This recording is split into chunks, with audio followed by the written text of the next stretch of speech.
In this video we'll talk about Israel's war against the terror organization Hamas. It is called the Iron Sword.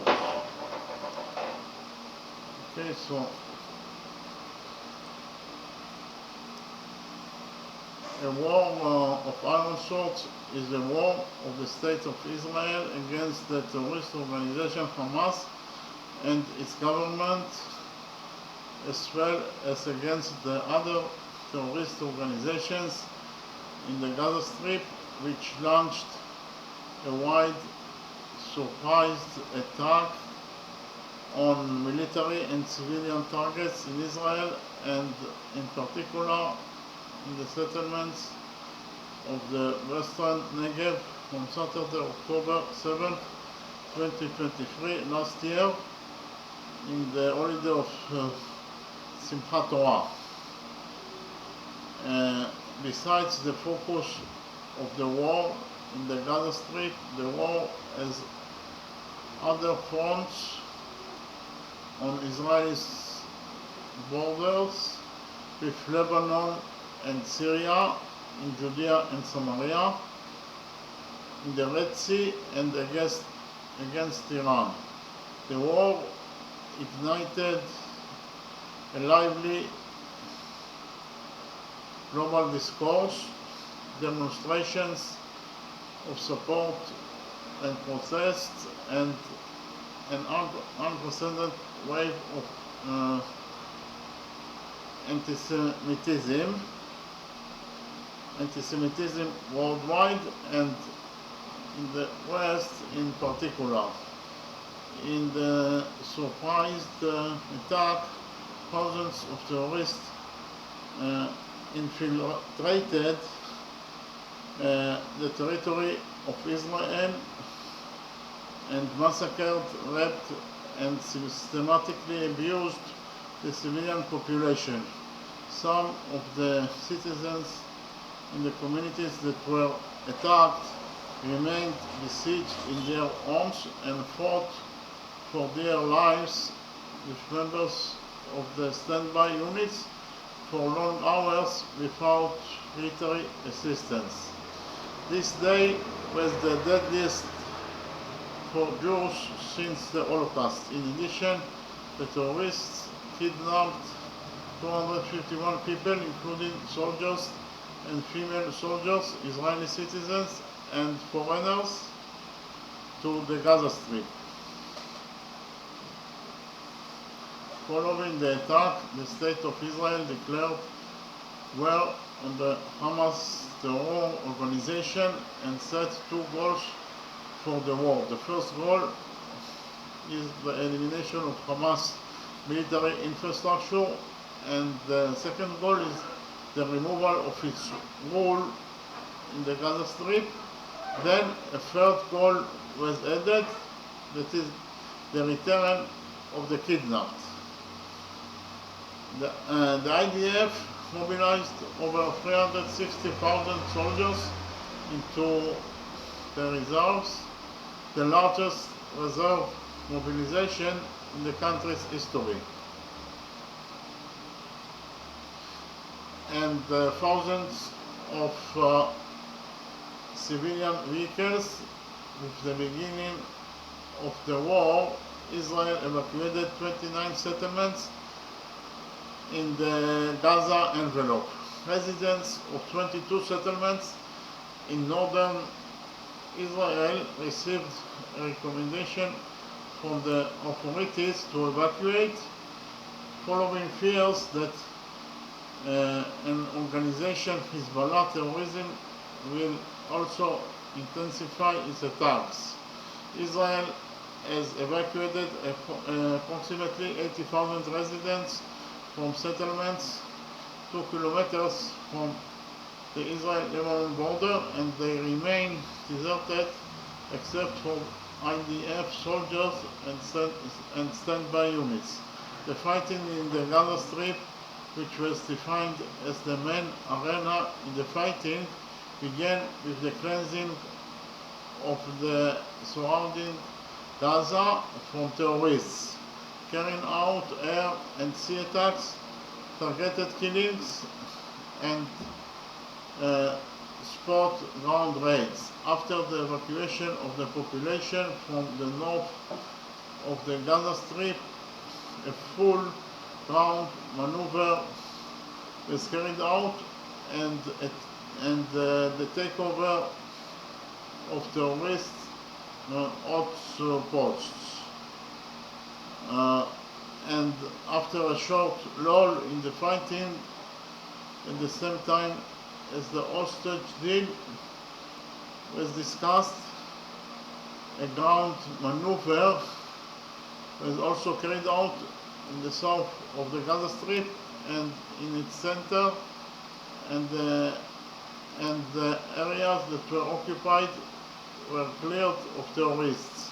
After that, combat was characterized by intelligence-based raids. The fighting included the destruction of many terrorist infrastructures, including terrorist tunnels and underground routes, tunnel shafts, underground rocket launchers, military depots, outposts, headquarters, training camps, and buildings used for combat. Also, 7 hostages were rescued alive, as well as the bodies of abductees who were hidden on Gaza Strip.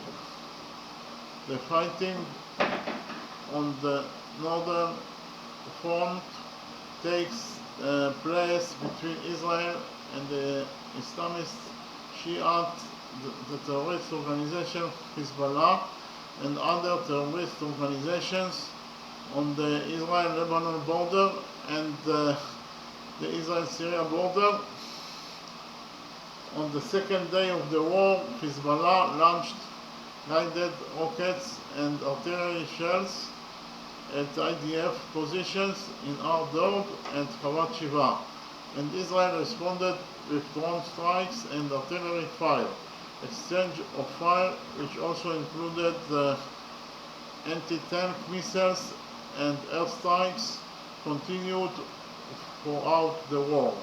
Hezbollah ranges the abandoned settlements on a daily basis by firing precision weapons against tanks, causing the systematic destruction of houses, and damage and losses were caused to IDF bases.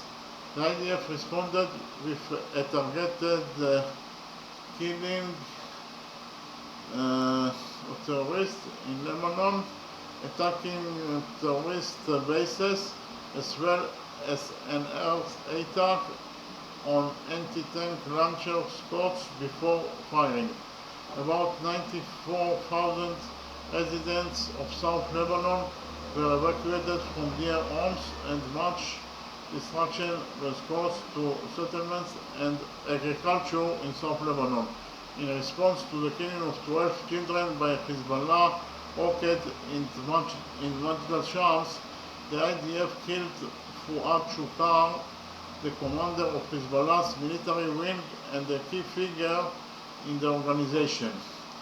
In the Judea and Samaria arena, Palestinian terrorist organizations, especially Hamas, increased their efforts to initiate terrorist attacks and cause public unrest against the background of the events of the war. The IDF forces worked extensively to eradicate and thwart the terrorist infrastructure throughout Judea and Samaria.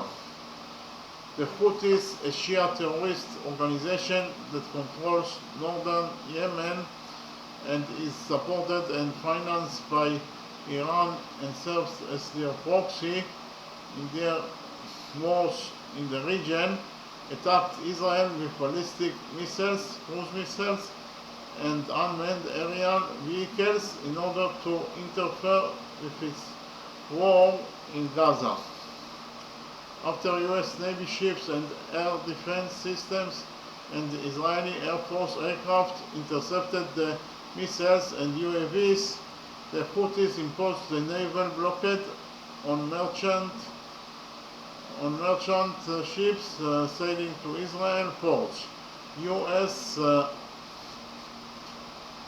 Navy ships operated in the Red Sea as a strategic deterrent and later attacked together with other allies Houthi bases in Yemen. In Operation Long Arms, IDF warplanes attacked Houthi military targets in western Yemen, refinery facilities, fuel tanks, power plants, and warehouses for drones and missiles. Iran is involved in the war through weapons, financing, training, coordinating, and political influence on all the forces attacking Israel, including Hamas and the Islamic Jihad in Gaza, Hezbollah in Lebanon, the Houthis in Yemen, militants, militias in Iraq, and other terrorist and proxy organizations. Also, Iran is coordinating political moves with other countries that support Hamas, such as Syria and Turkey. Israel carried out an airstrike on the building of the Iranian consulate in Damascus and succeeded in assassinating Muhammad Reza Zaidi, commander of the Quds force in Syria and Lebanon, and a senior member of the Islamic Revolutionary Guard Corps.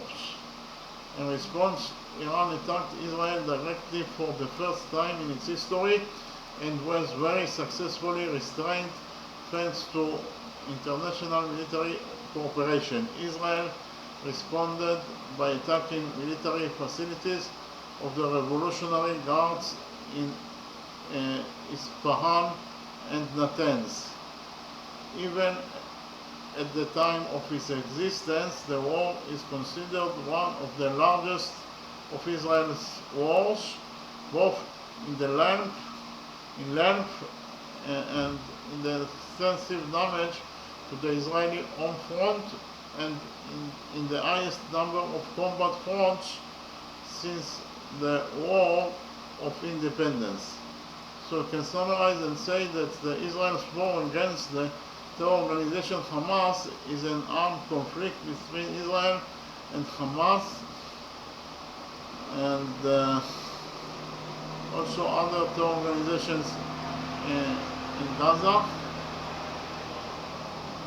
It is led by the terror organization Hamas, and it has been taking place in the Gaza Strip and Israel since October 7, 2023, last year, and it is the fifth war of the Gaza-Israel conflict since 2008.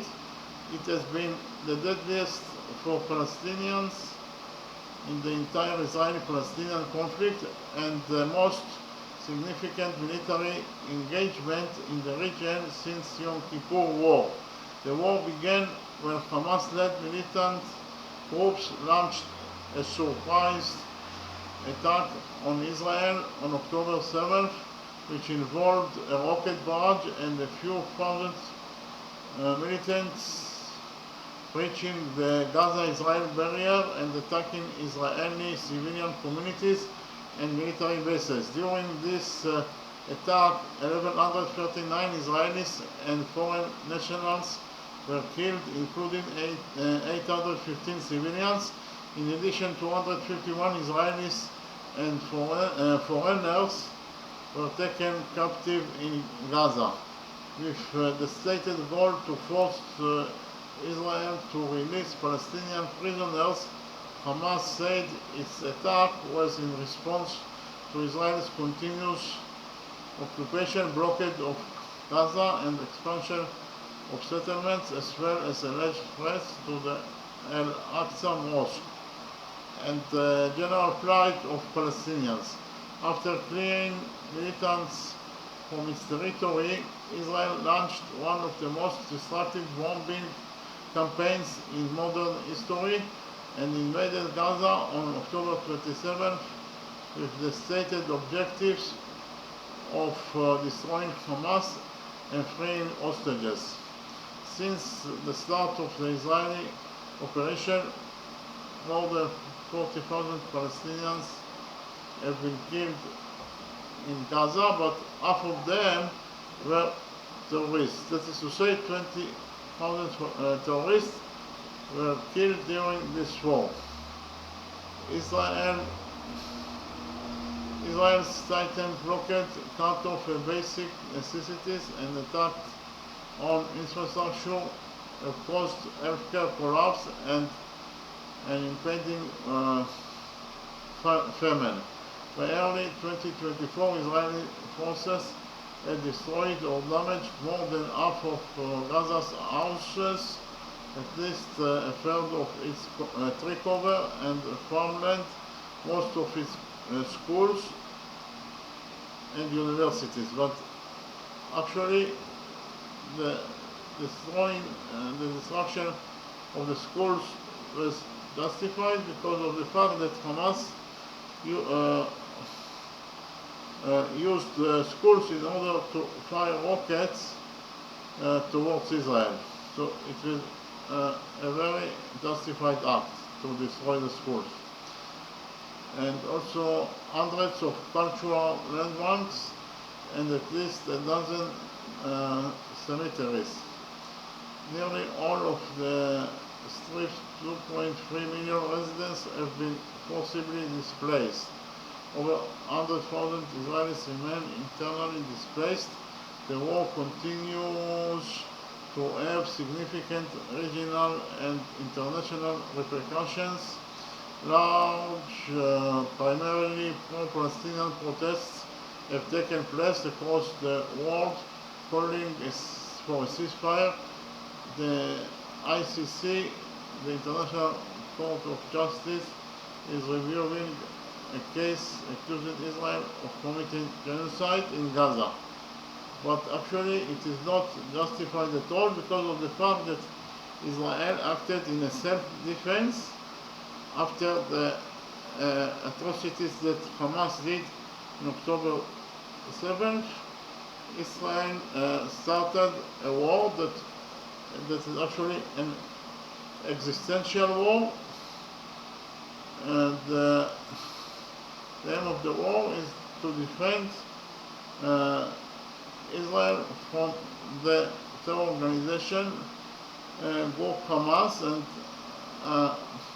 actually the one that should be brought to the ICC is the Hamas terror organization group because of the atrocities that they commit in October 7th. They murdered elderly people and children. They beheaded babies. They raped women, and they also abducted 251 Israelis and foreigners. And for that reason, the ICC should open investigation, and they should be brought to the ICC in order to pay for the atrocities that they did in October 7th, and not Israel. Israel should have never brought to the ICC because of the fact that Israel acted in self-defense. Okay, the United States has given Israel extensive military aid and vetoed multiple UN Security Council ceasefire resolutions. Meanwhile, the axis of resistance has engaged with its groups attacking American military bases bases in the Middle East. The Yemeni Houthi movement attacking commercial ships allegedly linked to Israel, incurring a US-led military response, and the ongoing exchange of strikes between Lebanon's Hezbollah and Israel, risking the eruption of another full-scale war. Okay, thank you very much.